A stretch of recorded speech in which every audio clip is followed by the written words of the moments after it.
WNBA players call out USA Today's Christine Brennan for baiting interview. The WNBA players have united in frustration against USA Today columnist Christine Brennan, criticizing her for what they deemed an insincere and unprofessional interview with Connecticut Sun guard DeJounte Carrington. This backlash stems from an incident during the Suns' first-round playoff game against the Indiana Fever, in which Carrington inadvertently gave Fever star Caitlin Clark a black eye. Brennan's questioning of Carrington in a post-game interview sparked outrage among the players. Specifically, Brennan asked Carrington whether she intended to hit Clark in the eye during the game, a question that caught the Sun guard off guard.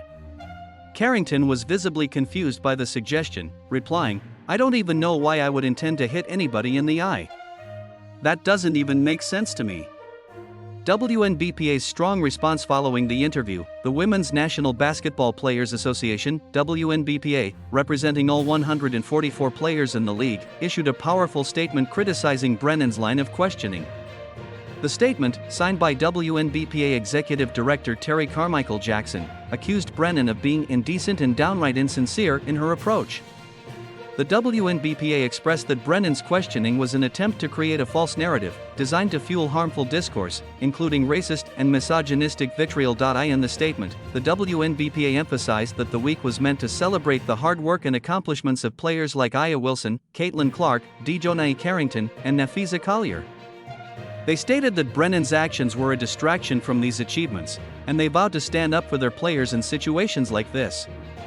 "We call BS," the WNBPA declared, signaling that they would not tolerate media attempts to degrade or bait athletes with disrespectful or misleading questions. The players demand accountability. The players didn't stop at criticizing Brennan. They also called on USA Today to address her actions and urged the WNBA to review its media policies. They argued that Brennan had abused her privileges and should no longer be entitled to interviews with players. The WNBPA further condemned the interview as a blatant attempt to bait a professional athlete into participating in a false narrative. USA Today's response: in response, USA Today defended Brennan and her journalistic integrity. The outlet released a statement rejecting the idea that Brennan's interview was meant to perpetuate any negative narrative.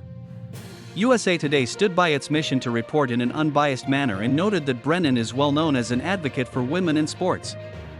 "Journalists ask questions and seek truth," the statement read, underscoring that Brennan's intent was simply to get Carrington's perspective on the play. While Brennan did not issue a personal response, the interview clip circulated widely on social media, with many viewers sharing their thoughts on the exchange.